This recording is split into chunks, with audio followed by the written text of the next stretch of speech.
Nous évoquons régulièrement les missions menées au bout du monde par les architectes de l'urgence. La fondation née après les inondations de la Somme agit aussi en France et parfois dans des lieux étonnants. Les architectes ont été sollicités par la mairie de Montreuil. Leur rôle, sécuriser un squat et prévenir le risque d'incendie. Arnaud Wust, Henri Dezonnet.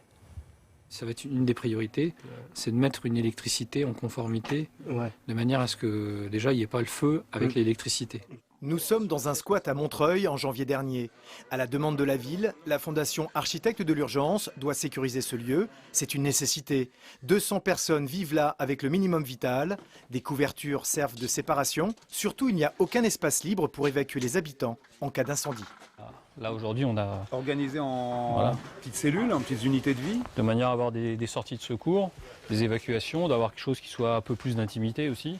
6 mois plus tard, changement de décor. L'électricité et le chauffage sont aux normes, des éclairages de sécurité sont présents partout, des couloirs d'évacuation ont été créés et surtout les murs sont constitués d'un tissu en Kevlar résistant aux incendies pour un coût défiant toute concurrence. On n'est pas dans une logique d'une mission normale d'architecture, on est dans une logique de mise en sécurité et vous avez d'ailleurs des matériaux très spécifiques qui sont un tissu qu'utilisent les architectes de l'urgence qu'ils ont mis au point pour des situations d'urgence et notamment pour l'anti-feu. On obtient un coût qui par rapport à un coût de construction c'est moins du 10e. La solution qui a été trouvée par la municipalité de Montreuil, c'est de dire on va aménager ce squat, le sécuriser, loger tous ces gens ici pour un prix qui fait 200 000 euros. Pour 200 000 euros, c'est quand même une somme qui est largement inférieure à ce que pourraient coûter à fond perdu les nuitées d'hôtel sur le long terme.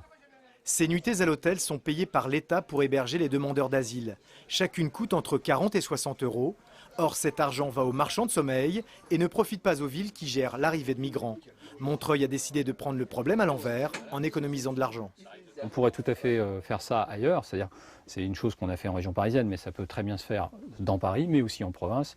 Et ce sont des choses qui sont tout à fait applicables. Il y a des locaux partout qui appartiennent aux collectivités, qui appartiennent aux villes, aux départements, etc., même y compris à l'État, où il n'y a pas de projet particulier qu'on pourrait transformer en lieu d'urgence de cette manière-là.